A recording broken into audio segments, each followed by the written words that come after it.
Le couteau glissa sur la peau tendue de mon poignet. Une ligne fine de sang perlant comme une larme écarlate. Mais ce n'était pas la douleur qui me faisait trembler, c'était le reflet dans le miroir brisé de Lucas. Son visage pâle et hanté. Murmurant ne part pas d'une voix qui ressemblait à un sanglot étouffé. La chambre d'hôtel à Paris puait le vin renversé et les regrets. Et dehors.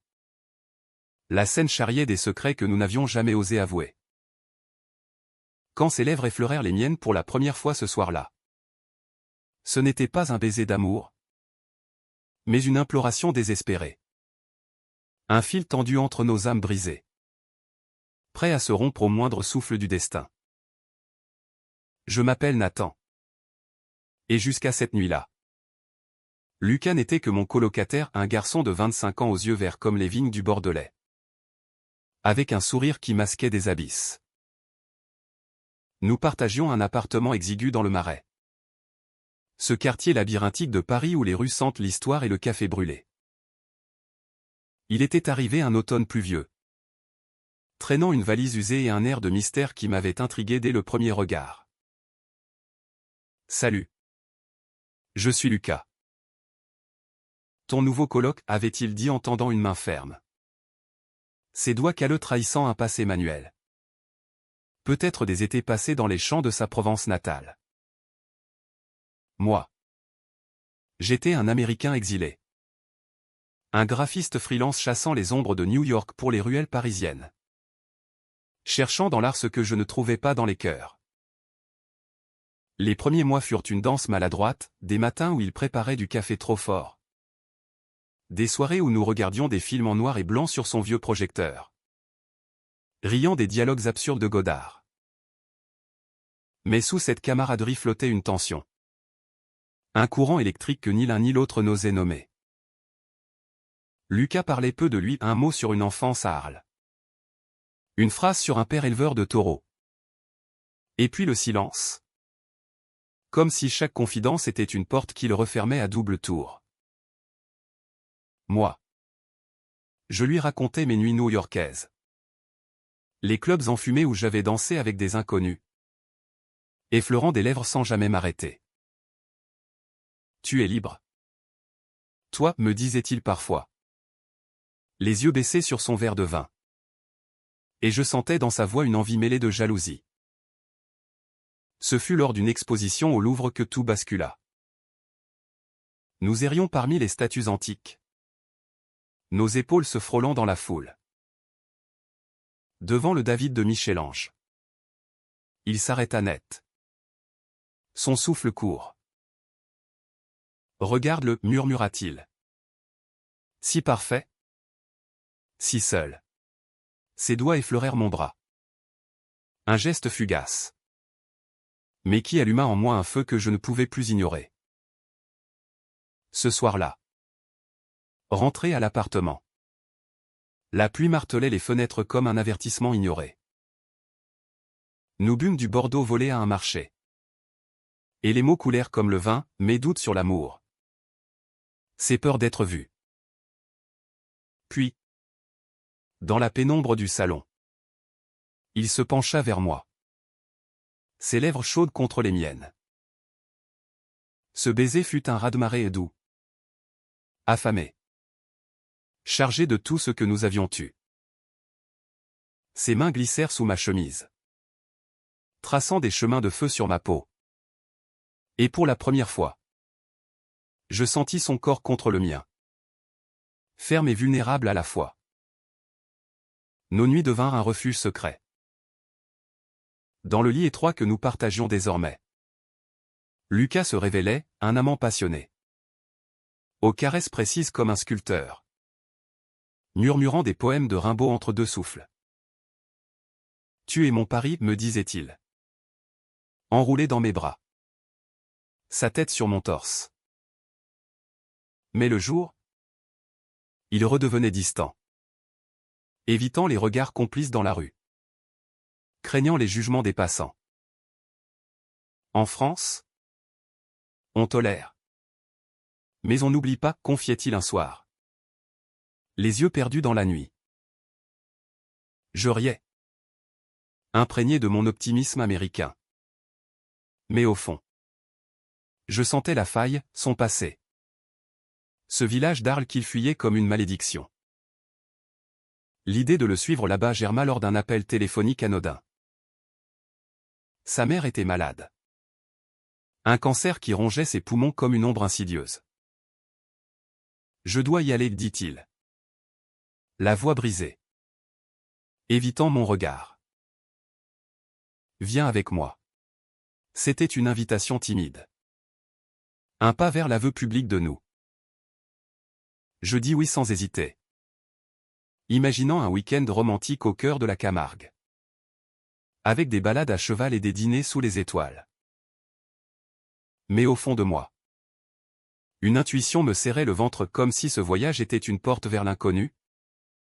Un seuil que franchir changerait tout.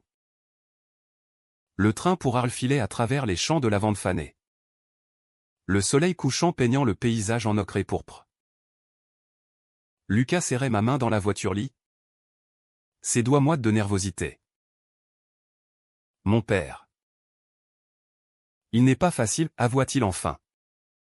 Brisant le silence. Il a élevé des taureaux toute sa vie. Pour lui, un homme se mesure à sa force. Pas à son cœur. Je hochai la tête, serrant sa main plus fort, ignorant que ces mots étaient un présage. Arles surgit comme un mirage, rempart romain. Arènes antiques. Et cette chaleur lourde qui collait à la peau comme un secret trop lourd. La maison familiale était une ferme isolée au bord des marais. Entourée de roseaux et du cri des flamants roses. Quand nous arrivâmes, le soir tombait. Et la silhouette massive de son père se découpa dans l'encadrement de la porte. Une lanterne à la main. Henri. Un colosse aux épaules larges et au visage buriné par le soleil. Nous toisa. Son regard s'arrêta sur moi.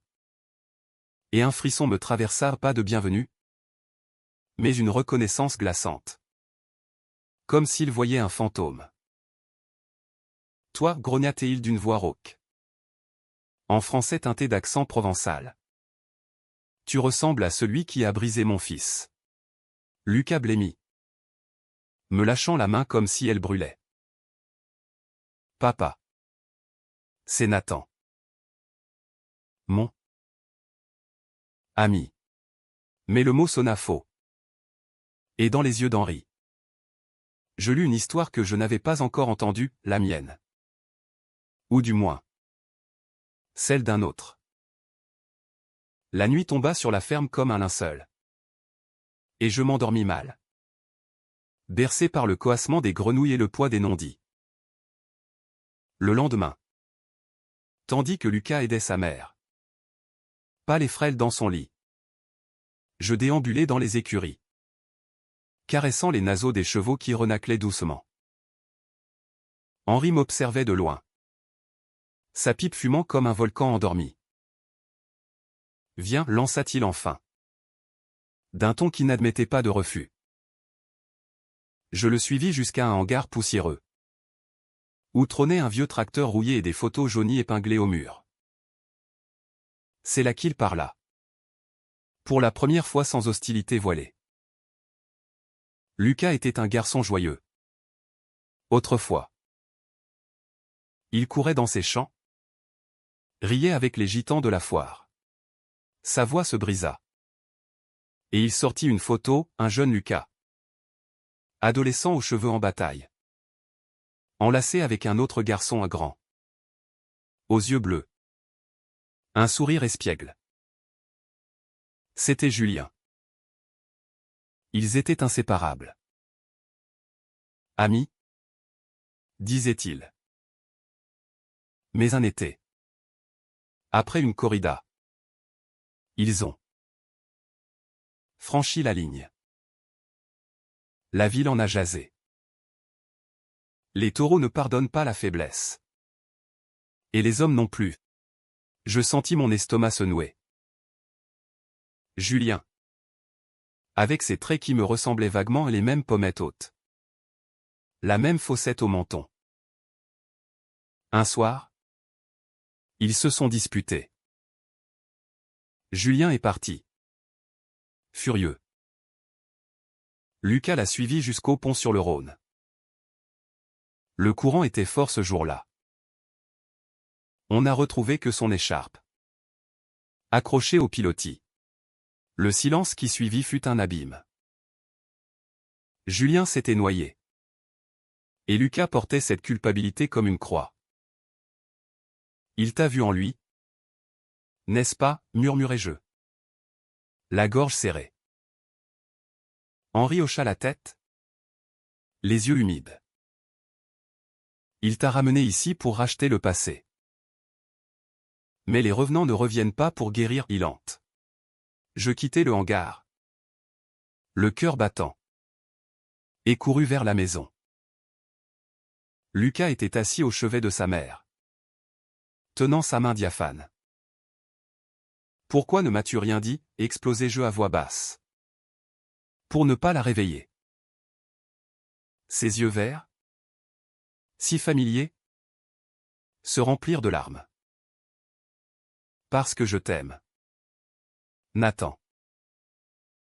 Et que Julien était mon premier amour. Toi. Tu es ma seconde chance.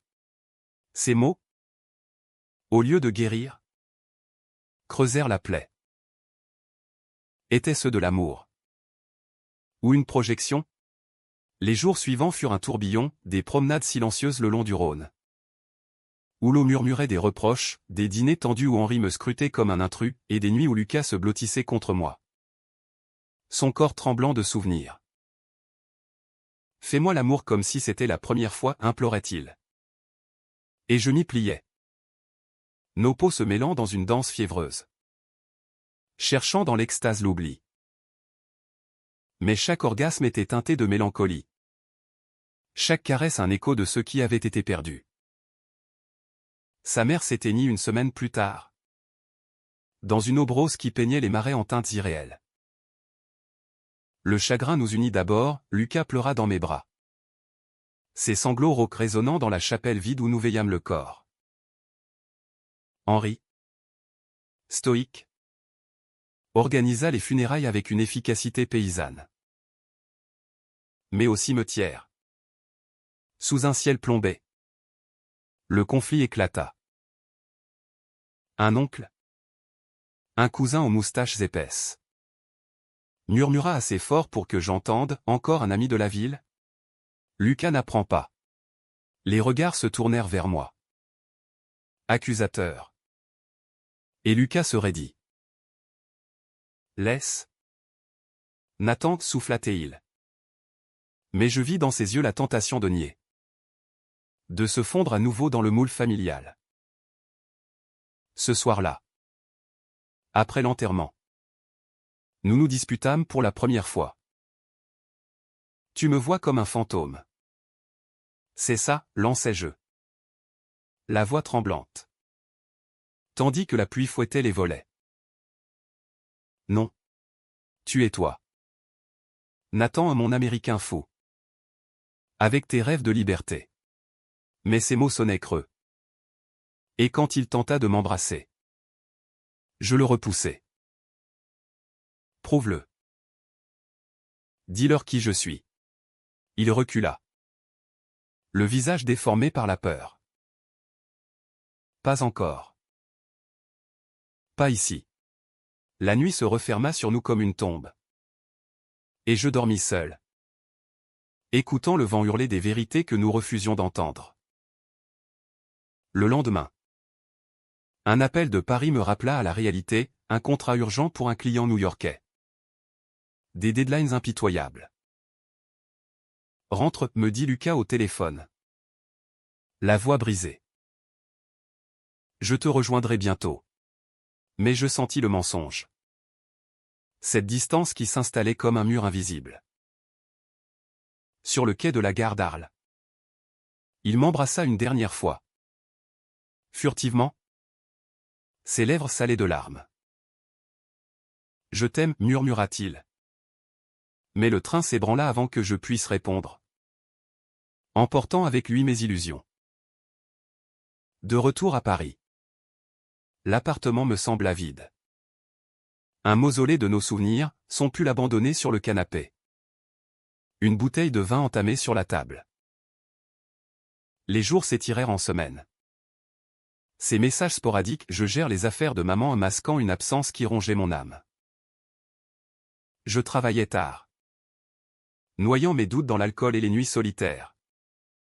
Imaginant son corps contre le mien. Ces courbes familières que je ne touchais plus. Puis, un soir de novembre, pluvieux et froid, la trahison frappa comme un coup de poignard. Je rentrai tôt, trempé jusqu'aux os, et trouvai la porte entr'ouverte. Des voix filtrèrent du salon, la sienne, rauque et intime, et une autre, féminine, rieuse. Tu sais que je t'ai toujours attendu. Lucas. Mon cœur s'arrêta. Je poussai la porte, elle était là. Élise. Une cousine qu'il avait mentionnée en passant à belle. Aux cheveux noirs cascadant comme une rivière. Et dans ses bras. Lucas. Non pas en amant. Mais en confident. Ses lèvres effleurant sa joue. Nathan, balbutia-t-il. Se redressant d'un bond. Élise rougit. S'excusant maladroitement. Mais le mal était fait. C'est elle que tu choisis, hurlai-je. La voix brisée. Pour apaiser ton père? Pour enterrer Julien une bonne fois. Il n'y a. Bien sûr c'est de la famille. Rien de plus. Mais ses yeux fuyaient. Et je vis la vérité, la pression du village. Le poids du deuil. L'envie d'une vie normale pour honorer sa mère. Tu m'as utilisé pour exorciser tes démons, accusai-je. Les larmes coulant librement. Et maintenant? Tu me jettes comme un vieux fantôme. La dispute fut un ouragan, objet renversé. Mots assassins. Et au milieu. Son aveu, j'ai peur. Nathan. Peur de t'aimer assez pour tout perdre encore. Je partis cette nuit-là. Un sac à dos sur l'épaule. Errant dans les rues du Marais jusqu'à l'aube. Le cœur en lambeaux. Les mois suivants furent un exil intérieur. Je quittai l'appartement. Sous-louant une chambre minuscule près de Montmartre. Où les artistes hantaient les cafés comme des âmes en peine. Le travail devint mon encre, des affiches pour des théâtres. Des logos pour des galeries. Chaque coup de pinceau un cri muet. Lucas m'écrivait. Des lettres manuscrites arrivaient comme des fantômes, pardonne-moi. Je suis perdu sans toi mais je les rangeais dans une boîte. Intouché. Craignant que l'ouvrir ravive la plaie. Paris. Ma ville refuge. Se muer en prison, chaque coin de rue évoquait son rire. Chaque pont sur la Seine son baiser volé. Noël approchait. Et avec lui. Une vague de solitude qui me submergeait. J'errais dans les marchés aux illuminations scintillantes. Achetant des vins chauds que je buvais seul. Observant les couples enlacés sous le gui. Une nuit. Ivre de regret. Je composais son numéro. Nathan. Sa voix. Chaude et brisée. Me transperça. Je suis à Arles. Papa est malade maintenant. Viens. C'était une supplique. Ou un piège? Pourtant. Je pris le train le lendemain. Le cœur battant d'un mélange de colère et d'espoir fou. La ferme avait changé, les champs nus sous le givre. La maison assombrie par l'absence de sa mère. Henri était alité. Son corps massif réduit à une ombre. Une pneumonie le rongeant comme le cancer avait pris sa femme. Lucas veillait. Les traits tirés. Plus beau dans sa vulnérabilité qu'il ne l'avait jamais été. Tu es venu, murmura-t-il en m'ouvrant la porte. Ses yeux verts brillants de larmes. Je hochai la tête, muet, et le suivis jusqu'à la chambre. Henri nous vit ensemble, sa main cherchant celle de son fils. Le revenant est de retour, croassa-t-il. Un sourire faible aux lèvres. Prends soin de lui. Garçon. La vie est trop courte pour les mensonges. Ces mots, prononcés dans un râle, furent sa rédemption. Henri mourut 2 jours plus tard. En paix. Entouré de nous deux. Les funérailles furent un adieu provençal, guitare flamenco, danse gitane. Et des villageois qui, pour une fois, ne murmuraient pas. Mais le vrai conflit guettait, Élise apparut. Venue le soutenir. Ses yeux posés sur Lucas avec une possessivité qui me hérissa. Il a besoin de stabilité. Maintenant, me glissa-t-elle un soir. Alors que nous lavions la vaisselle. Pas d'un Américain de passage. La jalousie me rongea. Et je confrontai Lucas dans l'étable. Sous le regard indifférent des chevaux. Choisis, dis-je. La voix ferme malgré le tremblement. Elle? Ou moi? Le village? Ou nous? Il se tourna vers moi. Le visage déchiré. C'est toi. Nathan. Toujours toi. Et il m'embrassa là. Au milieu de la paille. Un baiser sauvage. Désespéré. Qui balaya les doutes. Nos corps s'unirent contre le mur rugueux. Ses mains agrippant mes hanches. Mes lèvres mordant son cou. Un acte d'amour primal qui scella notre pacte. Je pars avec toi, halta-t-il après. Nos souffles mêlés. Paris. New York. N'importe où autant que c'est avec toi. Mais le destin. Cruel. Intervint. Le soir même. Un appel, mon visa expirait. Un rappel brutal de mon statut d'exilé. Pire. Un mail de mon agent, le contrat new-yorkais exigeait mon retour immédiat. Ou c'était la fin de ma carrière. Lucas, sentant la tempête, proposa, viens à Arles pour de bon. On peut recommencer ici. Mais l'idée me terrifia, piégé dans ce village aux regards inquisiteurs. Loin de mes rêves urbains. Non, répondis-je. Le cœur serré. C'est Paris. Ou rien. La nuit fut un champ de bataille, accusation. Pleurs. Et au climax.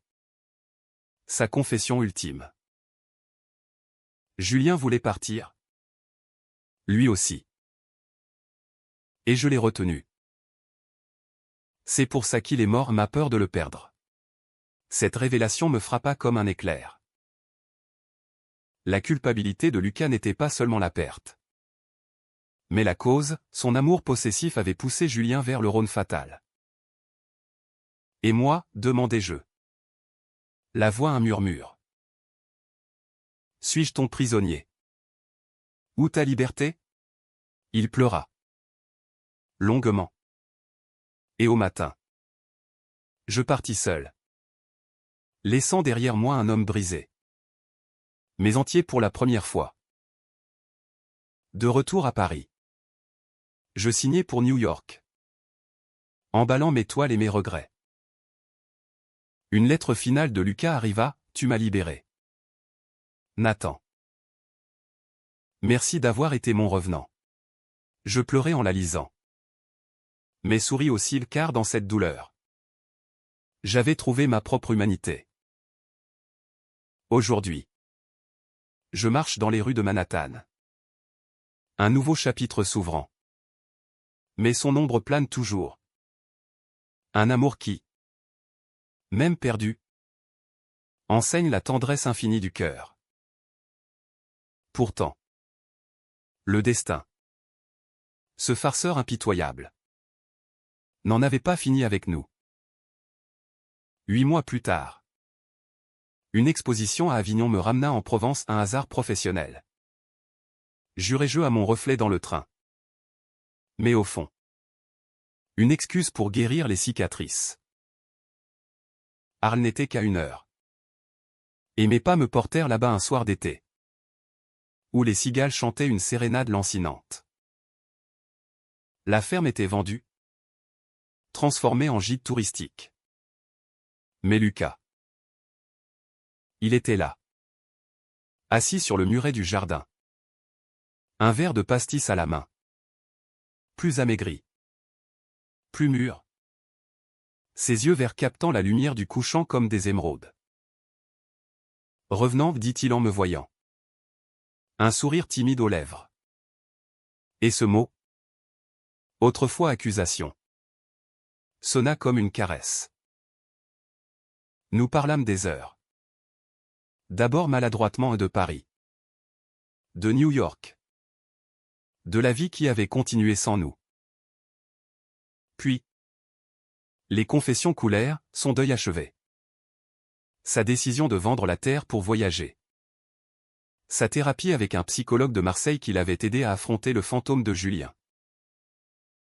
J'ai compris que l'amour n'est pas une chaîne, murmura-t-il. Sa main effleurant la mienne. C'est un vol?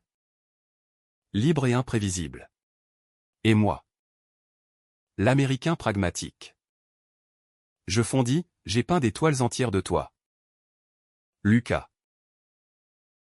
Des ombres que je n'arrivais pas à effacer. La nuit nous enveloppa. Et nous marchâmes jusqu'au Rhône. Ce fleuve traître qui avait emporté tant. Assis sur la berge. Nos épaules se touchèrent. Et le baiser revint lent. Profond. Un pont jeté sur l'abîme du temps. Ses lèvres avaient le goût du sel et du vin. Ses mains redécouvrirent mon corps avec une tendresse nouvelle. Sans urgence. Juste la joie pure de l'être. Nous fîmes l'amour là. Sous les étoiles. Sur l'herbe douce. Nos murmures se mêlant au clapotis de l'eau, un rituel de renaissance. Où chaque caresse effaçait une peur. Chaque soupir tissait un futur. Mais le vrai au plateau vint des cendres du passé. Le lendemain. Élise apparut non en rivale, mais en amie. Venue clore un chapitre. J'étais jalouse, avoua-t-elle autour d'un café. Ses yeux francs. Mais je voyais bien que son cœur était ailleurs. Lucas hocha la tête, serrant ma main sous la table. C'était ma façon de fuir. Nathan. Toi. Tu m'as forcé à affronter. Et dans ce pardon mutuel, nous scellâmes notre alliance, plus de secrets. Plus de projections. Nous décidâmes de nous installer à Paris. Ensemble. Dans un atelier lumineux du Marais. Où l'art et l'amour fusionneraient. Pourtant, le conflit n'était pas mort. 1 mois plus tard. Une lettre anonyme arriva, des photos de nous. Volées lors de notre nuit au Rhône. Accompagnées de menaces voilées, les villages n'oublient pas. Le chantage. Subtil mais glaçant.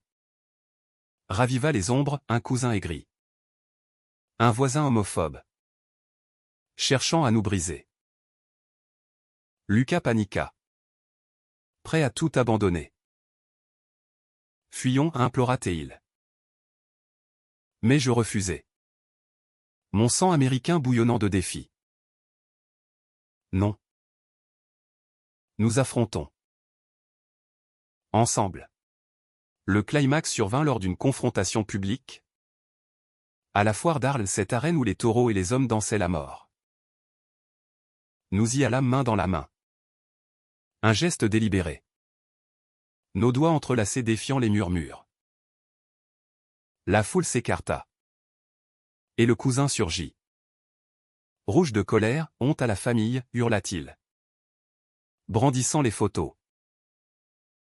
Mais Lucas, transformé, se dressa, c'est l'amour qui honore les morts.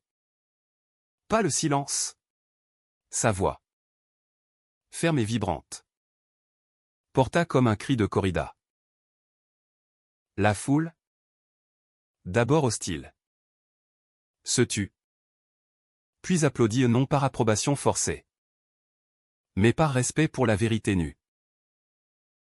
La trahison, une fois exposée, se dissipa comme brume matinale.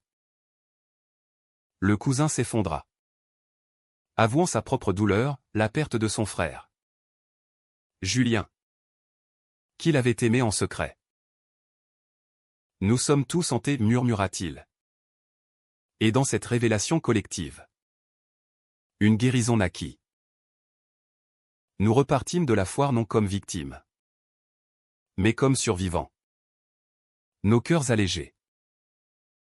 Aujourd'hui, dans notre atelier parisien, Lucas peint des paysages provençaux imprégnés de nos voyages. Et moi, je dessine des portraits de lui nu, riant, éternel. Notre amour n'est pas parfait, des disputes sur les factures. Des nuits où les fantômes chuchotent encore. Mais il est humain. Profond. Un témoignage que l'amour gai, en France ou ailleurs, n'est pas une anomalie, mais une lumière dans l'ombre. Et quand nous nous enlaçons sous la pluie du marais, je sais, les revenants ne hantent plus, ils veillent. Tendrement. Sur les vivants. Le temps, ce grand égaliseur, filait entre nos doigts comme le sable des dunes de Camargue. 2 ans après notre réconciliation, nous avions bâti une vie qui oscillait entre l'intime et l'universel, des expositions communes où mes graphismes abstraits dialoguaient avec ces huiles provençales, des voyages en train vers des villages oubliés, redécouvrant la France comme des amants novices. Lucas avait changé, plus confiant. Sa démarche assurée. Ses yeux verts rayonnants d'une paix conquise. Moi, j'avais appris la patience. Cette vertu française que les Américains méprisent souvent. Apprenant à laisser l'amour mûrir sans le forcer. Mais sous cette idylle, des fissures persistaient. Subtiles comme les craquelures d'une vieille poterie. Élise, devenue une amie chère, nous visitait souvent. Portant avec elle des nouvelles d'Arles, la ferme transformée en centre d'art pour jeunes artistes LGBTQ+. Un hommage à Julien que Lucas avait initié. C'est ta victoire, me disait-elle un soir. Un verre de rosé à la main. Tandis que Lucas cuisinait dans la cuisine exiguë. Pourtant, dans ses yeux, je lisais une ombre, la liberté qu'elle chérissait pour nous. Elle qui avait choisi une vie solitaire, refusant les chaînes du mariage villageois. Le vrai conflit ressurgit lors d'un appel de New York. Mon ancien agent, sentant mon succès, proposa un poste permanent, direction créative d'une agence branchée à Brooklyn. Avec un salaire qui nous permettrait des voyages illimités. C'est notre chance, dis-je à Lucas. Excité, imaginant des lofts spacieux et des nuits dans des clubs où l'amour comme le nôtre était célébré sans murmure. Il sourit. Mais son regard fuit. Et Paris? Nos racines ici? La discussion s'enflamma, moi. L'impatient. Hurlant sur la liberté américaine, lui. L'ancré. Invoquant les fantômes bienveillants de sa Provence. Tu veux encore fuir, lança-t-il. Et le mot Julien plana. Non dit mais palpable. La nuit, nous nous réconciliâmes dans les draps froissés. Nos corps se cherchant avec une urgence renouvelée, ses lèvres sur mon cou, mes mains dans ses cheveux. Un ballet de désir qui apaisait les mots non dits.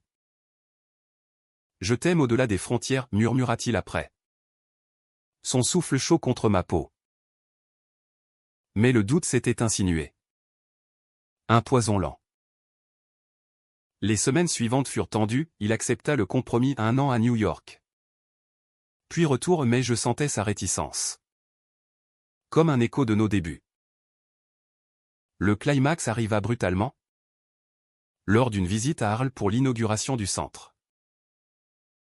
La cérémonie était émouvante, des jeunes artistes exposant des toiles vibrantes de couleurs arc-en-ciel. Des discours sur l'acceptation.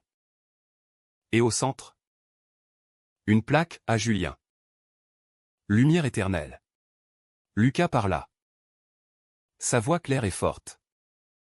Évoquant la perte comme un pont vers l'amour vrai. La foule applaudit. Et moi. À ses côtés. Je gonflais de fierté. Mais au banquet suivant. Dans une taverne enfumée. Le passé frappa à la porte, un homme âgé. Un ancien ami de son père. S'approcha. Un dossier jauni à la main. Ton frère. Lucas. Il a laissé ça avant de partir. C'étaient les lettres de Julien, des missives enflammées. Confessant non seulement son amour pour Lucas, mais une trahison enfouie, Julien avait été infidèle. Un flirt avec un touriste parisien qui avait précipité leur dispute fatale. Il voulait rompre. Pas mourir, expliqua l'homme. Les yeux voilés. Lucas blêmit. Le papier tremblant dans ses mains. Tout ce temps. J'ai porté la faute seul. Le choc le terrassa, des années de culpabilité. Un amour idéalisé en prison. Et maintenant. La vérité libératrice. Mais douloureuse. De retour à l'hôtel. Il s'effondra dans mes bras. Sanglotant comme un enfant. J'ai aimé un mensonge. Nathan. Et toi? Toi et la vérité. La nuit fut un cataclysme émotionnel, pleurs. Rires amers. Et au cœur. Une intimité profonde où nous déballâmes nos âmes nues. J'irai à New York avec toi, décida-t-il à l'aube. Ses yeux rougis mais résolus. Pas pour fuir. Mais pour voler plus haut. La trahison de Julien. Loin de nous briser. Nous unit, elle révéla que l'amour n'est pas parfait. Mais forgé dans les imperfections. Nous partîmes pour Brooklyn un automne flamboyant. Nos valises remplies de toiles et de promesses. New York nous accueillit avec son chaos bienveillant, des rooftops où nous dansions sous les néons. Des galeries où nos œuvres fusionnaient en une symbiose queer et transatlantique. Lucas s'épanouit. Peignant des skylines provençaux. Et moi. Je trouvais en lui mon encre dans la frénésie. Les nuits étaient des poèmes vivants, son corps contre le mien dans un lit king size. Nos murmures en français teintés d'anglais. Un amour bilingue et borderless. Pourtant. L'humanité de notre histoire réside dans les petites victoires, les appels à Élise. Devenus rituels, les visites à Arles. Où le centre fleurit comme un jardin, et ces moments où. Enlacés sur un banc de Central Park. Nous parlons de Julien non comme un fantôme. Mais un frère d'âme. Notre fin n'est pas une clôture. Mais une ouverture, un rappel que l'amour gai. Cas dramatique et romantique. Est avant tout humain, fragile. Résilie. Éternellement en quête de lumière. Et dans les yeux de Lucas. Je vois l'infini, un horizon où les revenants dansent. Libre enfin.